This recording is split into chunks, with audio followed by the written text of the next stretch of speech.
NT Ramarao గారి గురించి చెప్పుకోవాలంటే అన్నిటికన్నా ముఖ్యంగా తెలుగు భాషకి తెలుగు జాతికి జాతీయ స్థాయిలో ఒక గుర్తింపు గౌరవం తీసుకొచ్చే నాయకుడు ఎన్టీ రామారావు గారు. ఆయన ముఖ్యమంత్రిగా పదవి బాధ్యతలు చేపట్టే నాటికి దక్షిణాది మొత్తాన్ని మద్రాసీలు అనేవాళ్ళు.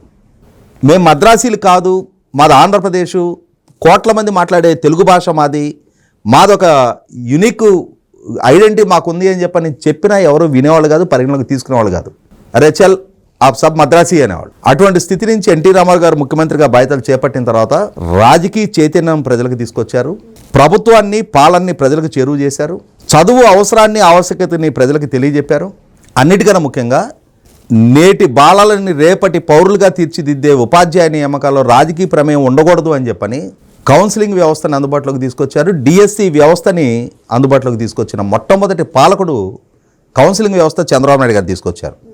డిఎస్సి ద్వారా ఉపాధ్యాయ నియామకాలు జరగాలి, ఎటువంటి రాజకీయ ప్రమేయం ఉండటానికి వీల్లేదని చెప్పని డిఎస్సి విధానాన్ని అందుబాటులోకి తీసుకొచ్చింది ఎన్టీ రామారావు గారు.